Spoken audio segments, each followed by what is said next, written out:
Hello, space fans, and welcome to the Starship Simulator demo. The lone developer for StarSim, Dan Govier, has been receiving crowdfunding on Kickstarter to launch this project, and has surpassed the milestone for VR support and planetary landings, so yeah, safe to say I'm very excited to play this game. Every screen you see on this Magellan-class starship is interactable, and will have functions in the end. Right now I'm sitting at the sensors panel reading details about the system I'm in, but let me get up and show you why I made this video. He's making this game in Unreal Engine, so as you can see, the planets look stunning, with insane detail from a distance. This system is called GI-47, and contains 3 lava planets orbiting very closely to the M-class star.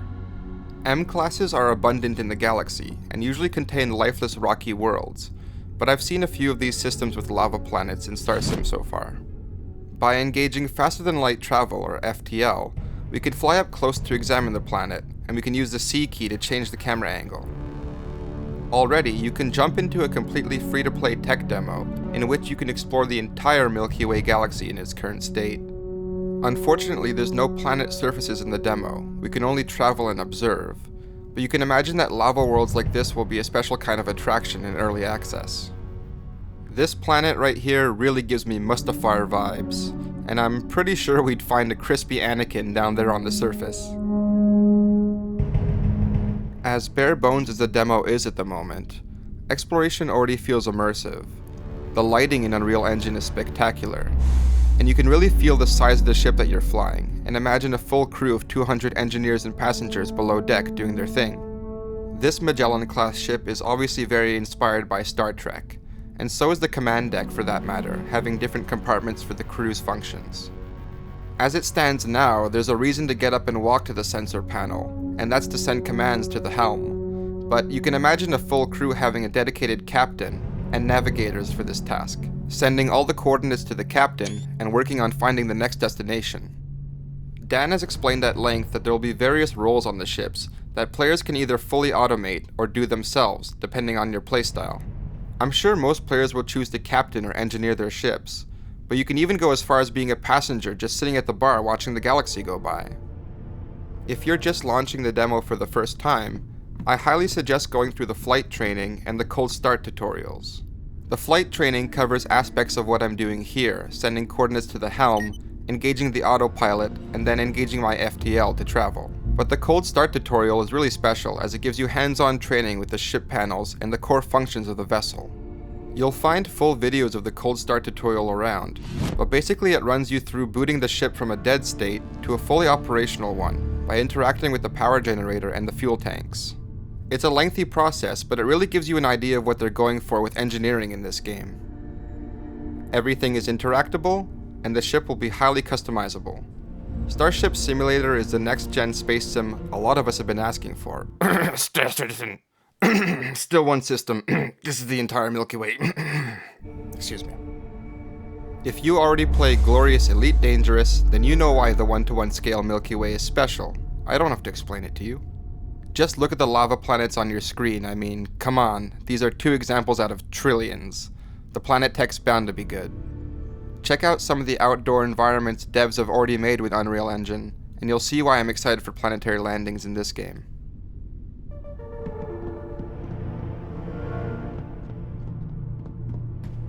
Again, you can see the command deck is very Star Trek oriented, but this hollow screen galaxy in the middle is very cool, and will have more interactability in the future.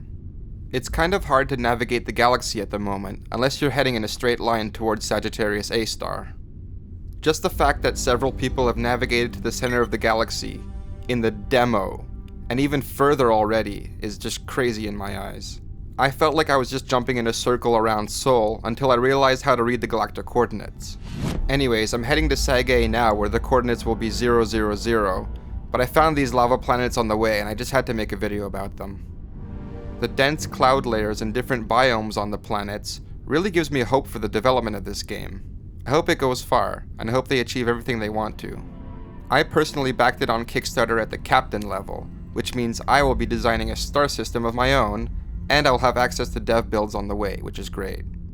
My plan is to make a video covering the process of designing that star system, and another one where I go visit it when the game's released.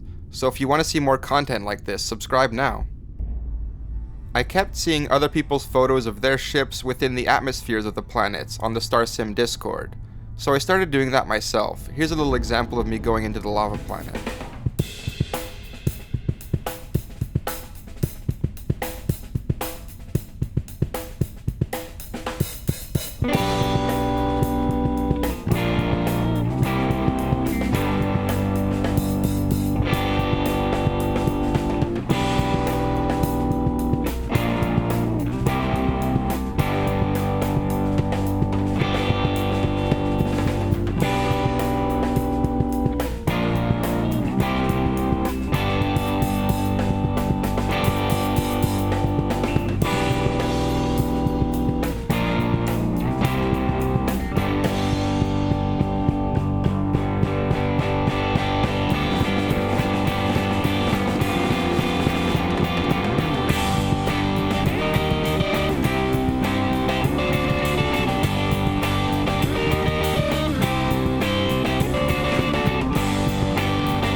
Oh, I better disengage FTL or I'm gonna go right through the surface.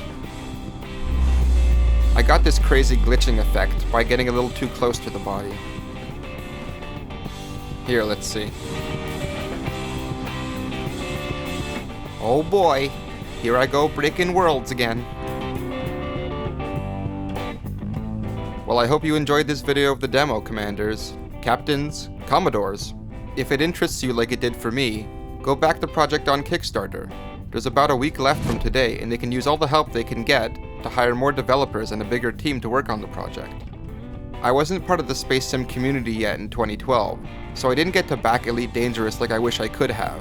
But now this is my opportunity to back a space sim that I truly believe in, and that I wish achieves every goal that they have in mind. Pretty soon we'll have the ability to scan planets and do more activities on the ship. They're slated to develop at least 10 new ships for early access. They have plans for a story campaign, and story-driven and player-created alien races we can interact with. There will be anomalies to discover in deep space, and this is the 1-to-1 scale Milky Way, so there's at least 400 billion star systems to explore. Although Dan has said there will be combat elements to the game, Starship Simulator is very much an exploration-based space sim, and for all those commanders out there looking for exploration game loops, this might be the title you've been waiting for. Can't wait to explore the final frontier on a quest for discovery and a betterment for humanity. Fly safe, Commanders.